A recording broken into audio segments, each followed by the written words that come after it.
My name is Ulrich Wiesner, and I accidentally ran into a topic I want to talk about today, and that is voting machines that have been recently used in the Bundestag elections here in Germany. And I want to report on some issues that are related to that machines. The machines are from a Dutch vendor called NEDAP, and I'm going to talk a bit about how these machines work from a functional point of view. I will say some brief things about technology used. I will also report on the history of voting machines in Germany. I'm going to talk about the prerequisites for democratic elections and how they are implemented here in Germany. The machines used here in Germany, we know very little about from German sources, but they've also been purchased by the Irish government, and there's a very detailed report by an Irish government organization on technical details and how these machines work. And that gives us a much better picture on the issues we face with the machines used here in Germany. To say something on terminology, this talk is on e-voting. So that is when you cast your vote on a local machine in a public election office, and the machine is not connected to internet or anything. You only use public equipment. And in contrast, you have i-voting, where you vote over the internet and where you vote probably from a public place, but also perhaps from a private place, and you use public or private equipment. And i-voting is not topic of this talk. I only speak about e-voting as conducted here in Germany. The NEDAP voting computers that are used here in Germany, they unfold, they're highly portable, they come in a suitcase and they unfold to a polling booth like this.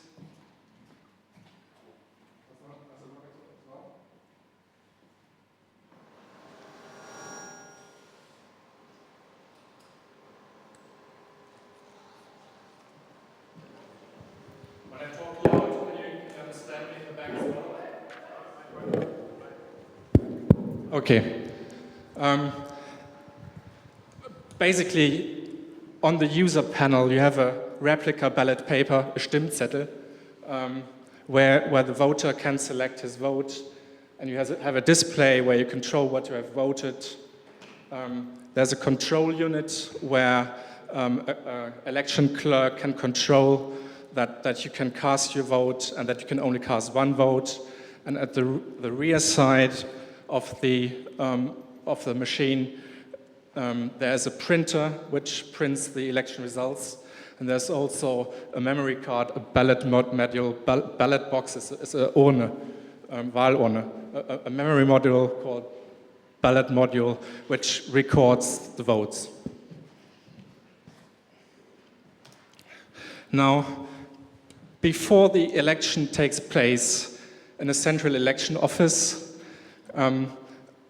the machines will be configured with a device called programming reading unit, which is connected to a special hardened PC. And in the election office, they will configure the device in a way so that all the candidates and the parties you can select are stored on the ballot modules. And the ballot modules are put into the machines, and then the machines are sent to the election offices. During the election, a polling clerk will activate the machine for each voter, and then you would select your candidate and you would select your party, and you press confirm. And you can also select that you want to cast an invalid vote, and if you have selected, then you cast the vote by pressing return, and the vote is gone. And at the end of this, at the end of the poll, there will be a backup copy made of the memory module, of the ballot module, which remains in the machine.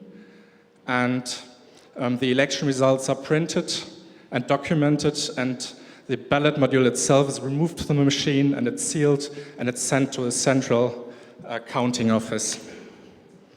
And at the central counting office, these ballot modules are again inserted into this programming reading unit, and the votes are loaded onto the PC in an Access database, and then the results are counted and published. Technology used, the voting machine and the program reading unit use the same technology. They are based on Motorola 68K processors. They have 2 EPROMs, which carries the software. These EPROMs are socketed so that they can be easily exchanged for new software versions, and the controlling software is written in C. The ballot module is using 2 flash EPROMs. They have a proprietary connector, which makes it difficult to put them just into the back of any computer. But the votes itself are stored encrypted but redundant on the machines. I think there's two copies of each vote on each of the 2 EPROMs. And the integrated election software, which is running on the PC in the central office, is running on a hardened Windows PC, is using an Microsoft Access database, and the software itself is FAT client, so I don't know Visual Basic or C++ or what they have used. Now, the history of voting machines in Germany is very thin. Until the last couple of years, basically there have been few mechanical devices being used in some areas. There are regulations about voting machines since the 60s. In 1975, a law called Bundeswahlgeräteverordnung was released, and from then they were talking from voting machines, not counting machines, and the Physikalisch-Technische Bundesanstalt is responsible for the testing and certification. Since 1999, they are explicitly talking about microprocessor-controlled devices, and that was basically related to NEDAP getting into the German market. The first city using NEDAP voting machines in Germany was the city of Cologne in the European elections in 1999. Since then, the NEDAP has been quite successful in selling these machines. In the 2002 Bundestag elections, there were already 1+ million voters using these machines, and in 2005, 2 million voters had to use these machines, but there are no very specific numbers, so it could be 2.5 million or 1.8 millions.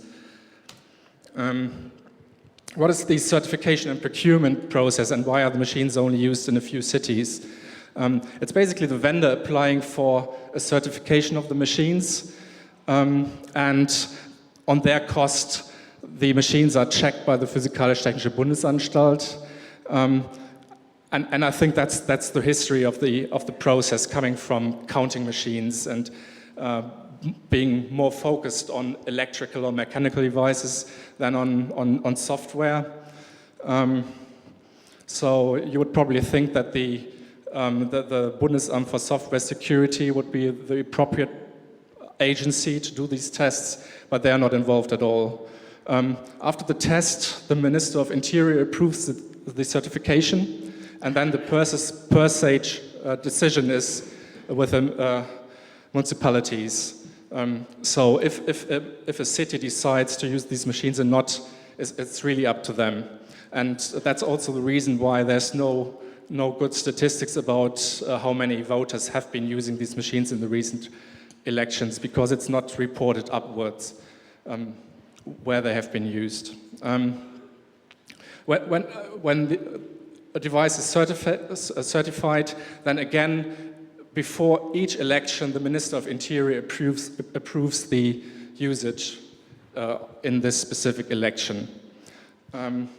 However, the machines, in the certification process, there's only one specimen tested by the PTB, and all other machines, the ones you're actually using in the election office, there's just the vendor guaranteeing that the machine is similar to the one that has been tested.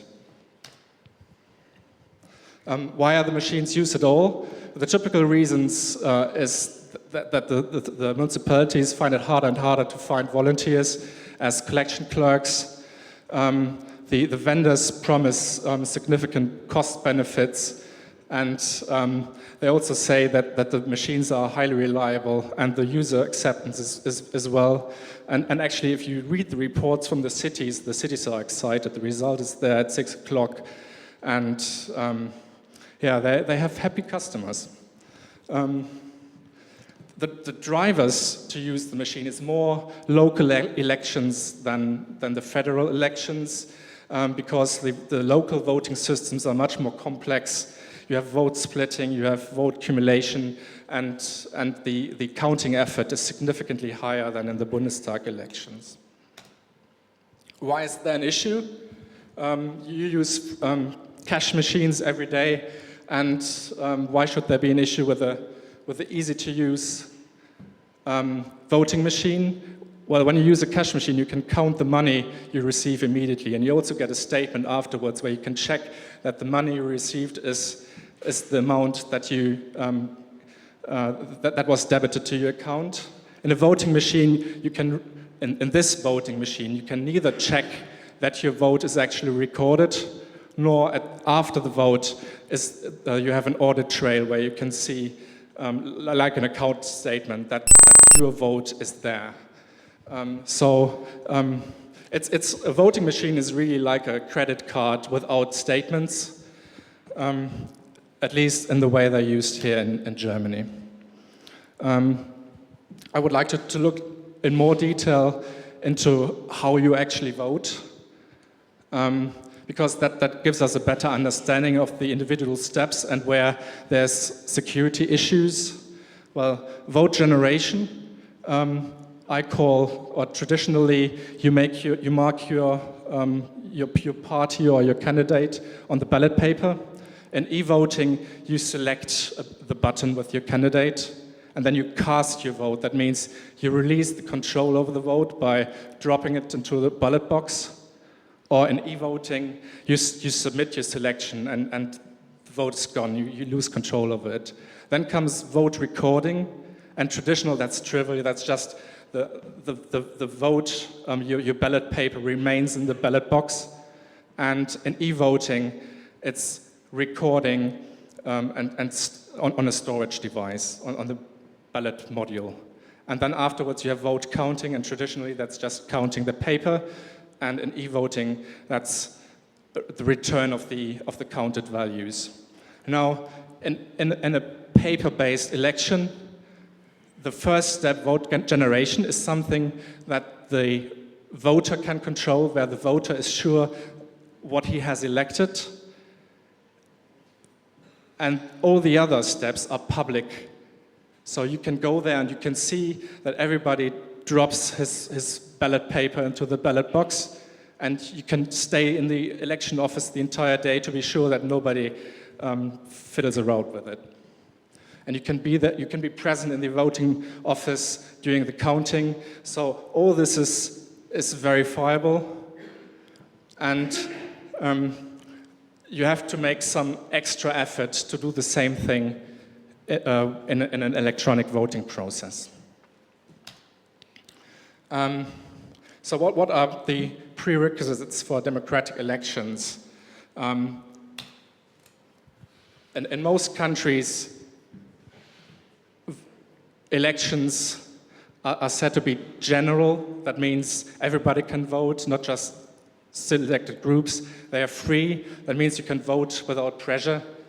And vote has to be secret, so nobody knows what you have voted, that's basically implementing the free elections.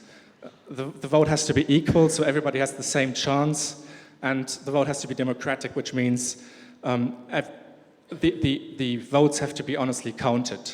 And all these things have to be implemented in electronic elections as well. Now, normally this is implemented or enforced by the public control of the election process and the feasibility of audits, so that's Wahlprüfung, after the election. And that means an electronic voting process has to be under public control, and audits have to be feasible. Otherwise, the things above are at risk.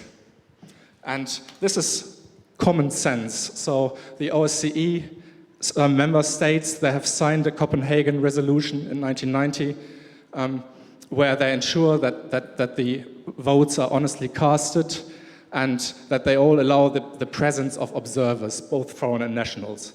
In Germany, actually, everybody can be in an election office all day, and everybody means you don't have to be the right to vote. You don't need to be a citizen. You don't have to have a passport. You just can be there and look what happens. How is that implemented in the German legal framework? What is relevant for elections? We have the Constitution all above, and there's an Article 38, which is on national elections, on Bundestagswahlen, and an Article 41, which is on election audits. And there's also a Bundeswahlordnung, regulations on elections, which details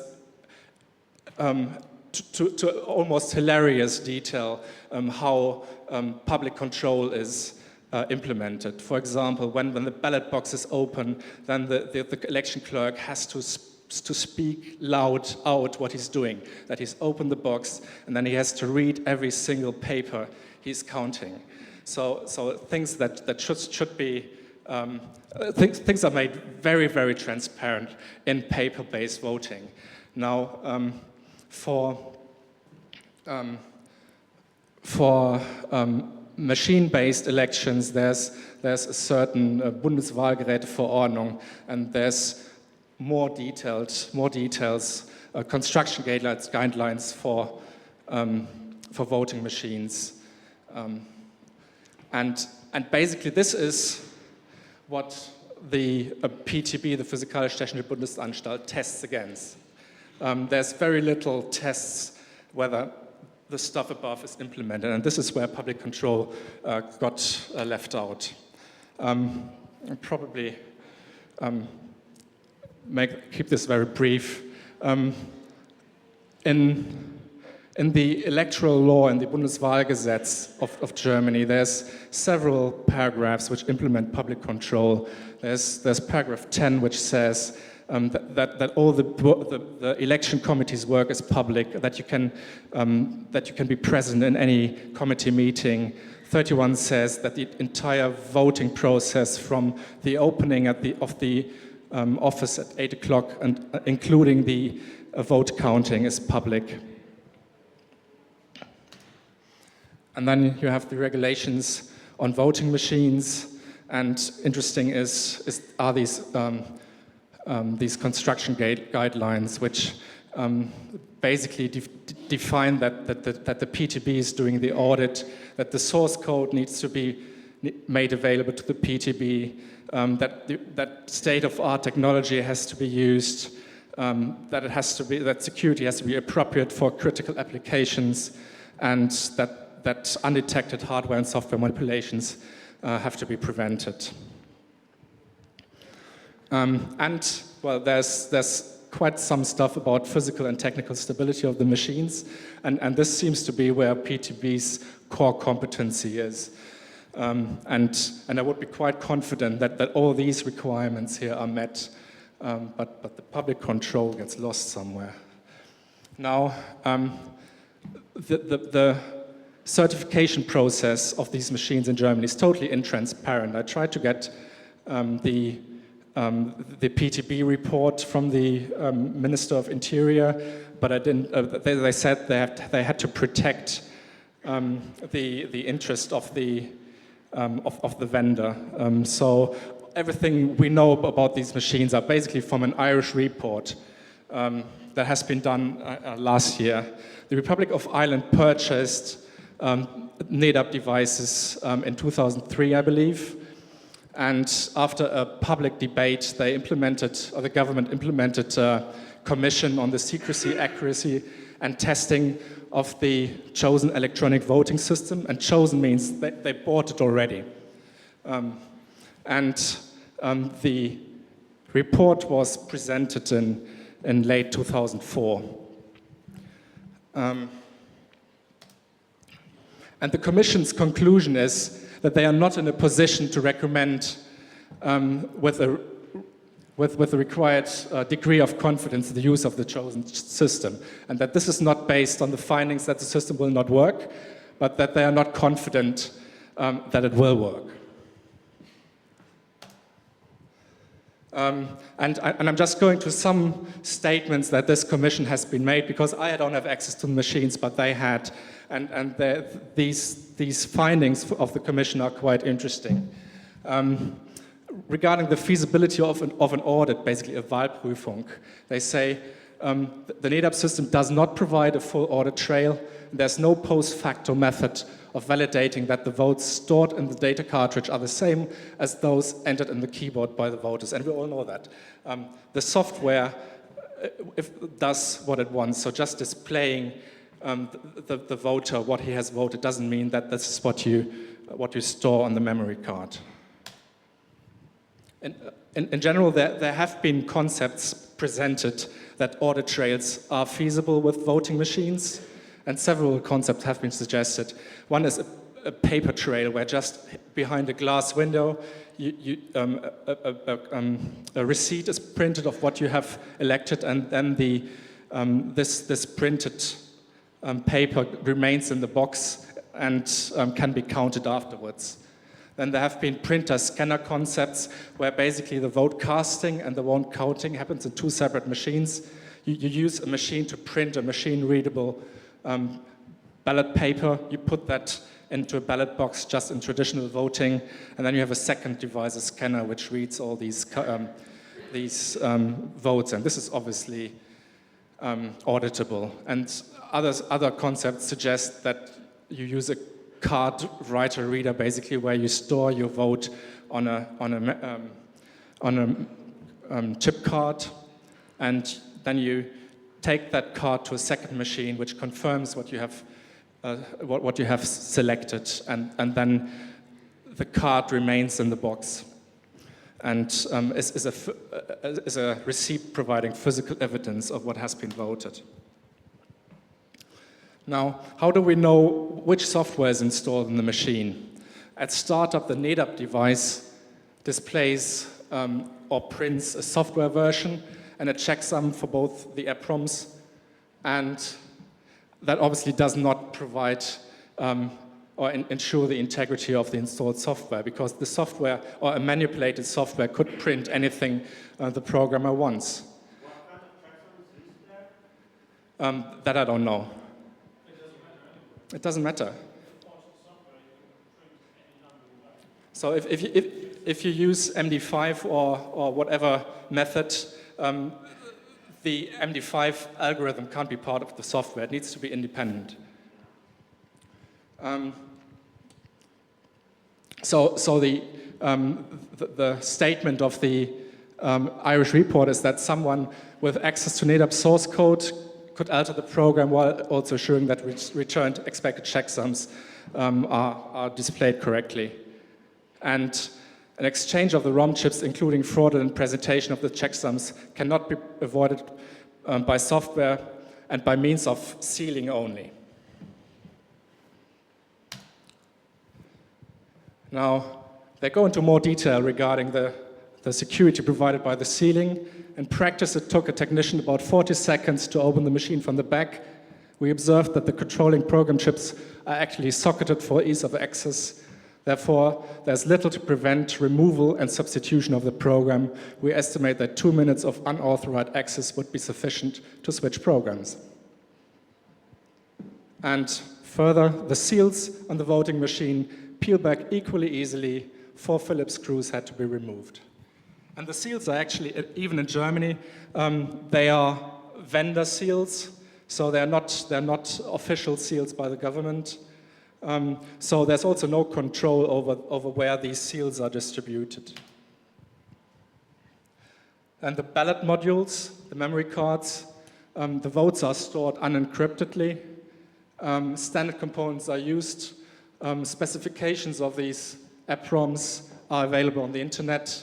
And basically the main protection against tampering are the proprietary connectors of the ballot modules. No, nothing.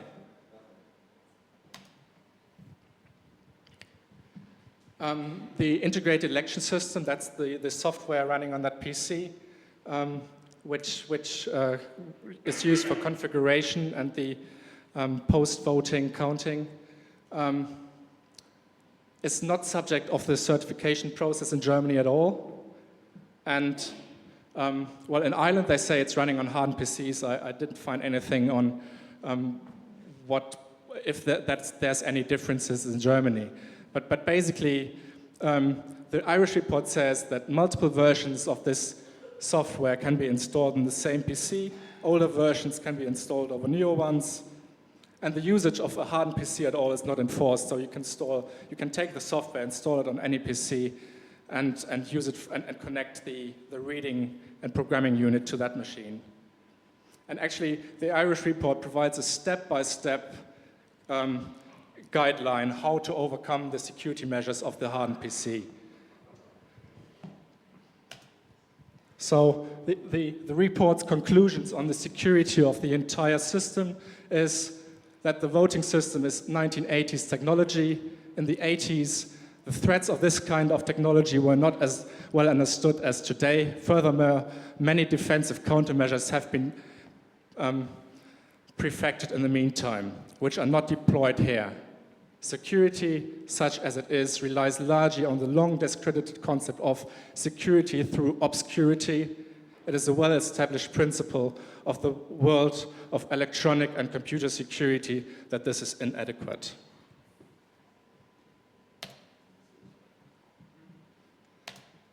Now, checklist. This is basically our functional requirements for the machine. So where are we?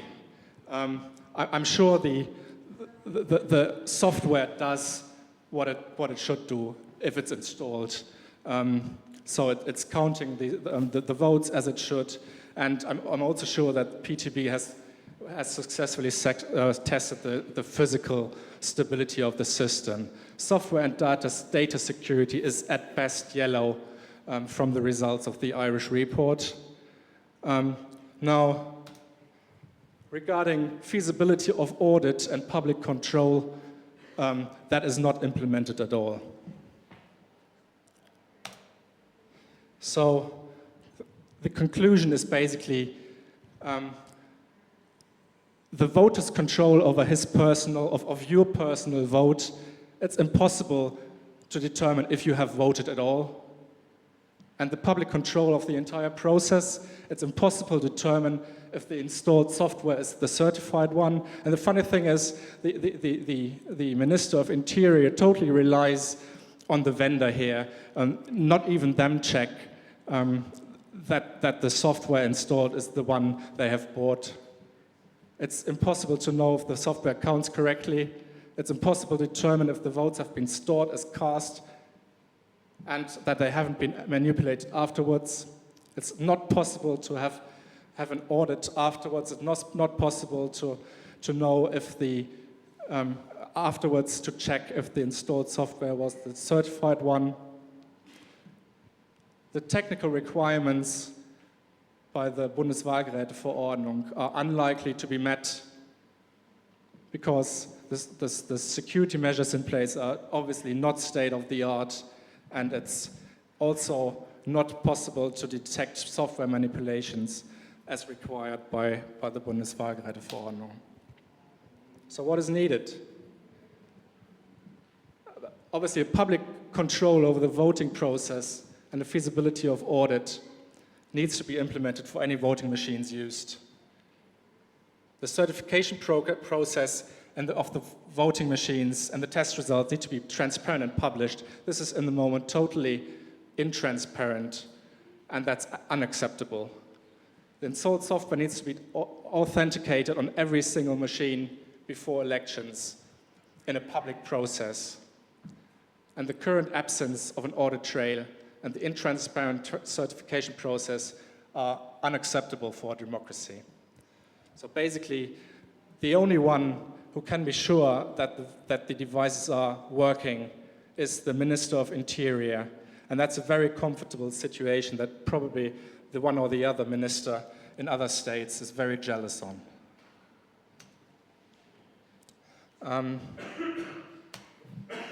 I need your support. I filed a complaint to the Bundestag, Wahlbeschwerde, challenging the results of the elections where these computers have been used. And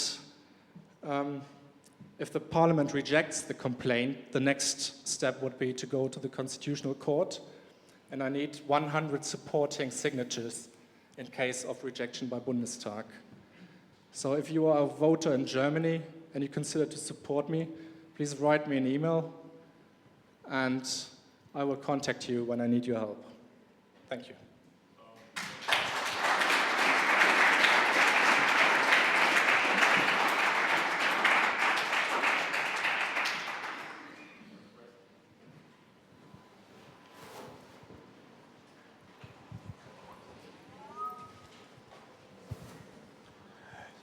Ich antworte mal auf Deutsch, weil das betrifft ja hauptsächlich dann die deutsche Wahl. Wenn das so weit kommt, dass diese 100 Stimmen notwendig sind, vielleicht einfach in die Medien, heiße News-Ticker, Slashdot irgendwie, dass die Leute das auch mitkriegen. Weil sonst gerät es vielleicht in Vergessenheit. Also ist wahrscheinlich die effektivere Methode.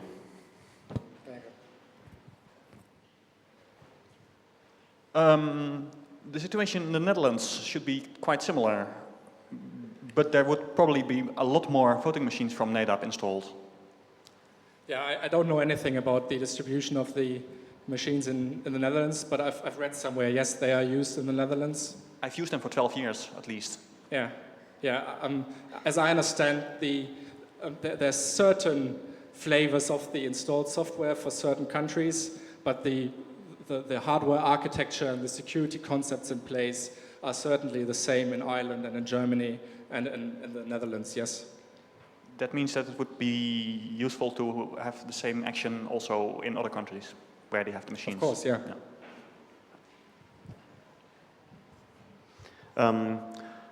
I'm a bit thinking about responsibilities. You told in the first part that municipal authorities are those who decide whether to use these machines. But I think they are responsible to their Landeswahlleiter, which are in turn responsible to the Bundeswahlleiter. So there is a kind of chain of responsibility for the decision whether these machines are used. And wouldn't it be a way to complain to these authorities? Why did you allow this to use these machines? Or probably you have thought about this and studied the legalese. The Landeswahlleiter or the Bundeswahlleiter has no control over the decision if these machines are used by the city. The cities make the decisions, and they are, the Wahlleiter, the returning officers, they are not entitled to give orders there. In Germany there's no pre-election possibility to challenge the usage of the machine, so you can't go to a court before the election has been taken place. And if you remember the issues that have been discussed about the Dresden election, all these decisions by the Constitutional Court pre the election have been rejected purely for formal reasons, that the first institution who checks the validity is the Bundestag, and after the elections. And there is no such thing as a general clause. They are responsible to ensure that the institutions below them do the right things to ensure that the vote is okay. The Minister of Interior is the one who allows the usage of this machine, and he's the one who's in the end responsible for making these machines available in elections. Well, I have another question regarding a danger that is not spoken of until now. In Germany, it's common that elections take place in public buildings, for example, in schools. That is in my area. I live in Hamburg. And there I have to elect in a school, in a normal school of middle school, 7th, 8th class, and so on. And it's now another way of camera surveillance installed in schools. This is rising, we see on the Congress. So on the election, they have their own surveillance infrastructure built in. And now I have another question to the database. Is there anywhere a way to review the tests of the PDB to see what the database is? Because I see another vector of attack.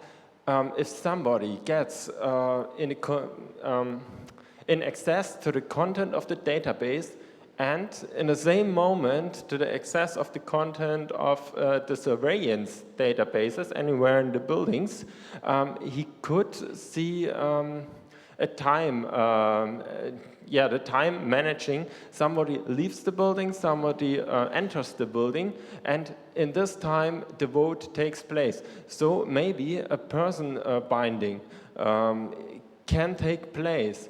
I don't know. It's common in databases to use timestamps. Is it done here? And how is this danger? At the NEDAP devices, there's no timestamp at the vote, and the vote is stored at a random position on the ballot module. I would not be too concerned about the confidentiality of the election, because if you tamper with the software, you try to change the results, and if you control the result, you don't care what people try to vote. And if you have control over the result of the election, you don't need you don't care about which button is pressed. Thank you. I understand from your talk that the Irish report recommends against the use of the machines.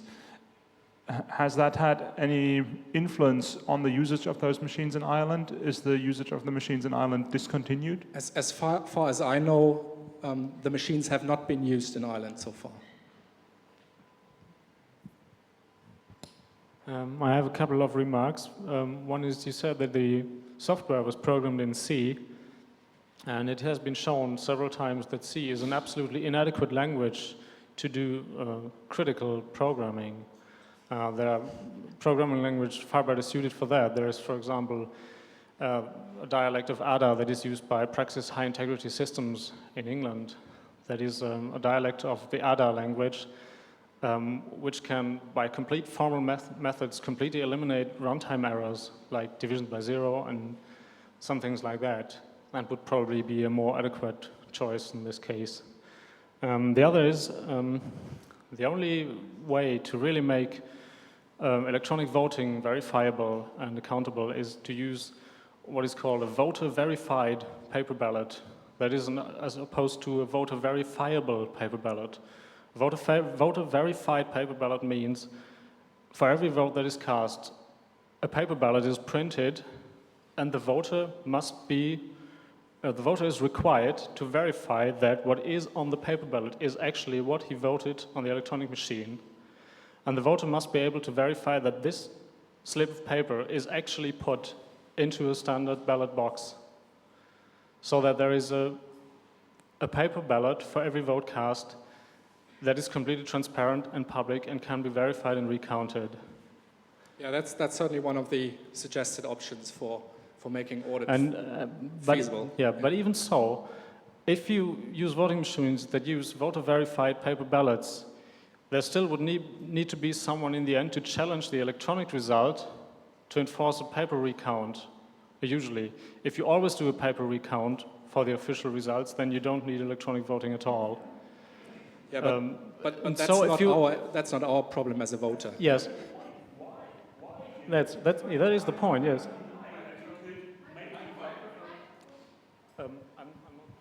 I'm sure if you spend enough effort, you can make it verifiable, you can make it confidential enough. But if you do all this, you raise the level of money that you have to put into it. So there's no advantage to e-voting over the traditional way. So the crucial question is why? Just why do it that way? I had one more little point to add. Even if someone challenges the electronic result and a recount is done, if the first few recounts always support the electronic results, it will be done fewer and fewer times.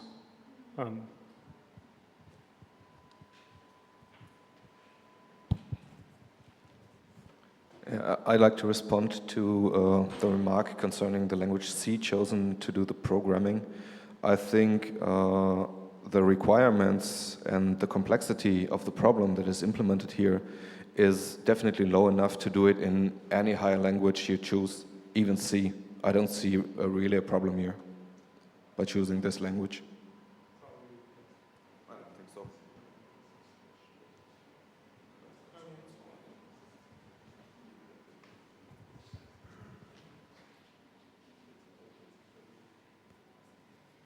I recently came across a paper by David Schaum.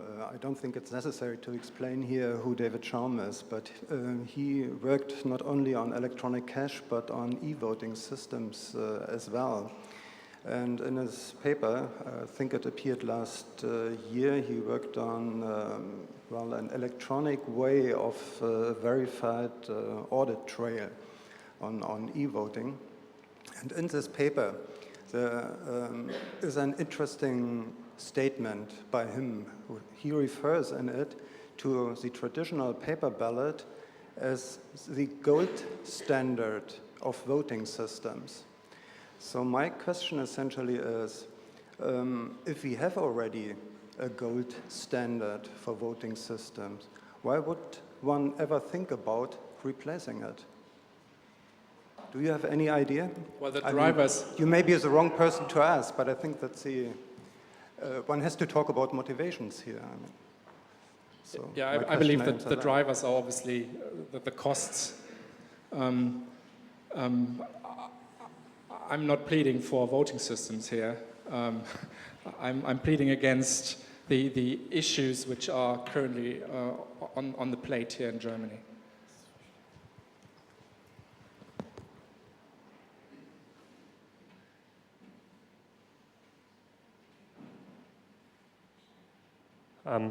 I would say that, in fact, there is some rather good motivation, and perhaps one can make an analogy there.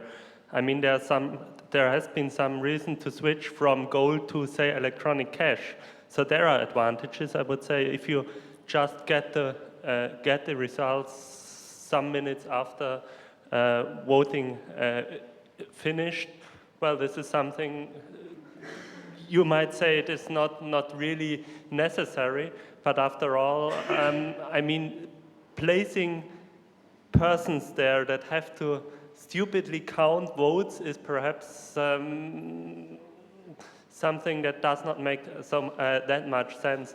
And concerning this problem of voter verifiable versus verification, well, one would, of course, need additional measures like, say, random recounts.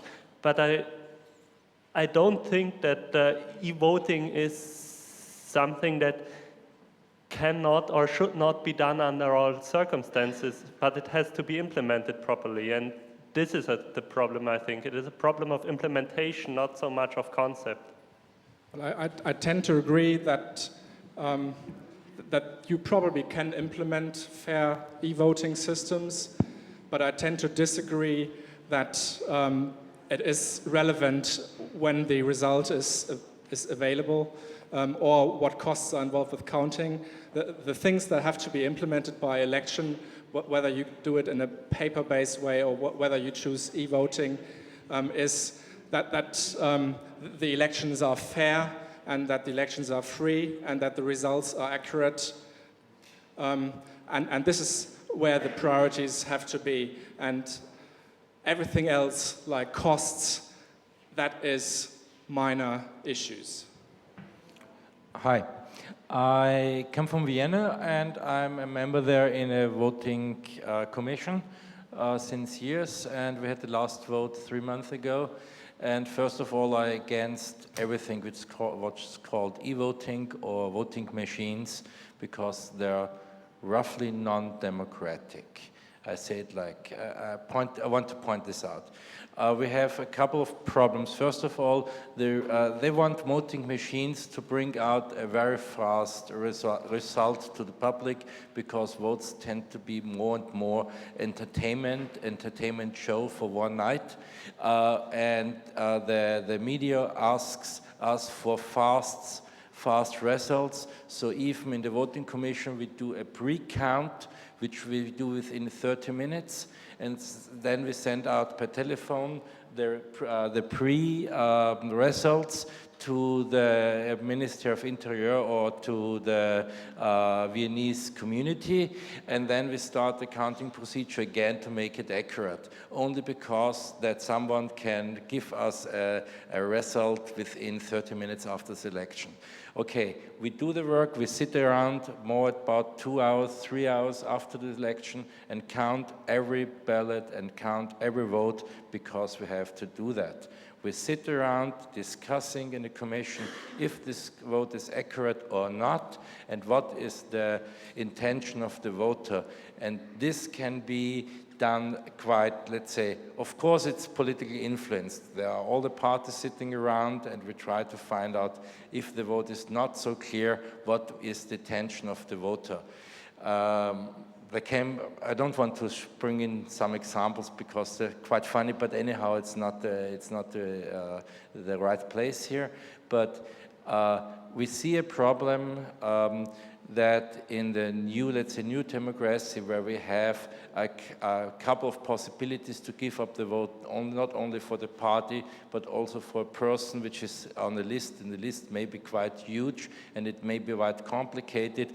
There may be, in the last election, we had 3 lists for different kinds of boards, or let's say parliaments, where the people maybe voted or not, and so there was a couple of times in conflict that the right person was on the wrong ballot and things like this. It's complicated, but what I want to point out on the electronic vote, we have the problem that we have electronic divide, that most of the people could not handle this. There are studies about that, and if we see which people go for the vote, especially in Vienna, old people, we will see problems in that. And I see another problem in that we have quite strict democratic rules, so it's not allowed that 2 persons can go into the booth together, and this conflict will arise especially on e-voting, where it's not sure if the vote is done anonymously. You said the German report was not available to the public to protect NEDAP, and all the results were made upon the Irish report. Are there any reactions from the PTB or the German Ministry of Interior upon this Irish report? Well, there's no evidence that they changed their mind on any of their decisions, and there have been quite extensive communication between PTB and the Irish Commission, where the PTB defends its testing results. But I see no evidence that the Irish results are really influencing what's happening here in Germany.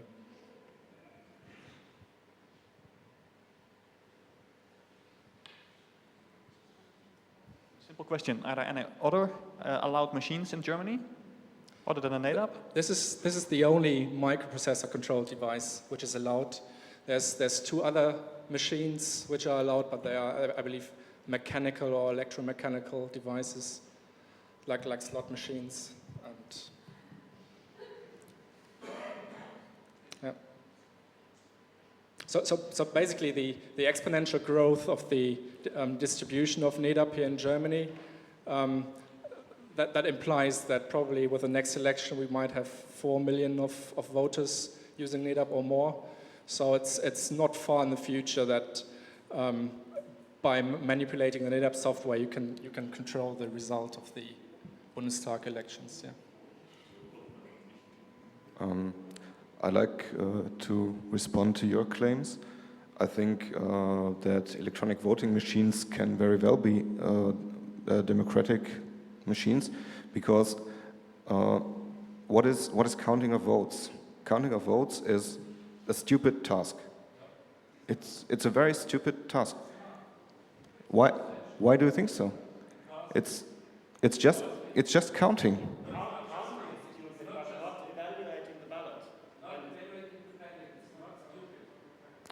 But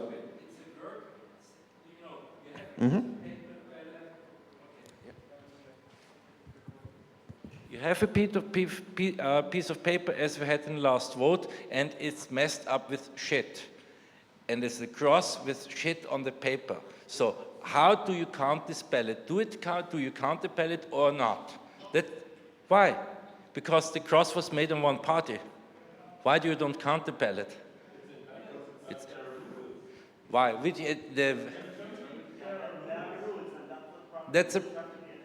And the rules in Austria, this was a valid ballot. It was a valid ballot. Really?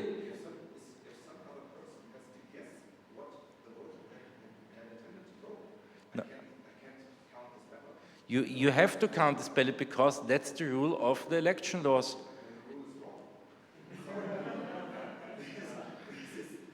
No, that's not definitely stupid.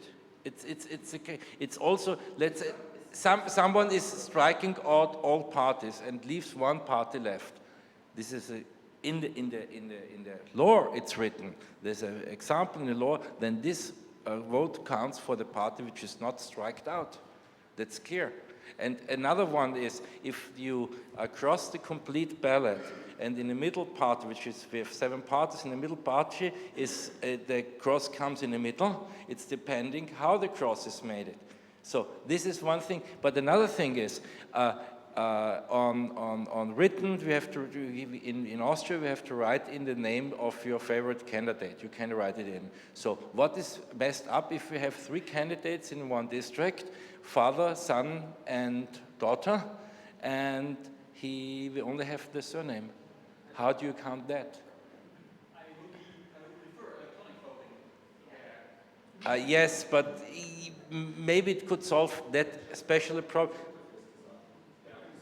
That's actually one of the benefits that NEDAP claims, is that the number of invalid votes goes down from about 2% to almost 0, and you have a button to cast an invalid vote there, so you don't have to cast a valid vote. And I tend to agree that a defined user interface helps there, but I doubt it's really compensating the disadvantages. As far as I understood the NEDAP function principle, the vote has to be armed, made ready from the booth via this remote control unit. So that's basically one point which would cause false votes if somebody gets distracted because of missing user interface design that says this vote won't be counted in big red flashing letters the size of an A4 paper or something. Most people wouldn't even notice that their vote would not be counted because they don't know the process going through all the menus, through all the single steps. You get what I mean? Yeah, I believe there's... So what I'm trying to say, or what my point is that the misses in all the system are just slipping to a different point. Yeah. But I believe the user interface is designed in a way that there is evidence whether your selection has been successful. Okay. I think we have to come to an end, is that right? Yeah, 5 minutes, 5 minutes. 5 minutes we have, so probably 2 more questions. Well, one question from my side. What about interface design? Like, I know a lady, for example, she's 70 years old. She doesn't even use her microwave oven because it has too many buttons, too many dials, too many letters there. So how do you get a person like that to e-vote? Basically, the ballot paper, which is printed on the user interface, that has to match the design of the official paper ballot paper, and so I don't think that usability is really the key issue here. Okay. Well, I want to state another opinion from my experience as a programmer. It's just impossible to program away the stupidity of some users. And even with a clear voting interface, it's possible to make stupid things. In my opinion, a sheet of paper where several circles to cross one is a very clear interface. It's so clear, there's no way to make it much more clearer, even on a monitor. And what happens, an example, if the user presses in a voting machine, it takes the whole hand and presses 3 buttons at once. The voting machine has to state, this is an invalid vote, and has to ask, what do you want? The voting machine cannot interpret the vote as, we used the one, this is a microsecond earlier pressed before the other one. There has to be some control to make the vote clear. It's not part of paper or from electronics, it's part of the human stupidity. And someone have to learn, someone have to teach the people how to use voting, except from the voting material. Yeah, I don't believe that this is really the key issue, because most people will be clever enough, and we're talking too much about exotic cases than about the majority of the voters. And the question really is the voting machine good enough and accurate enough and usable enough? There always will be a number of dropouts, okay, with whatever concept you use. If the number of dropouts is 0.1% or less, I would say forget the voting machines. I have the experience about money machines in the banks where you have about 3% of the people could not handle this. And it's fairly not democratic if you have a voting machine which exclude even only 0.5% of the people not handling this. This is not democratic. If you want to have a democracy, you have to take care that everyone is able to give his vote. And it don't care that the majority or only some persons, I would say even if there's one person who, we take much money and much care to bring in handicapped people to the votes, to bring in blind people to the votes, and only for the money's sake we give this up? Well, I think we have to stop here. Time is over. So thanks for attending this talk, and goodbye.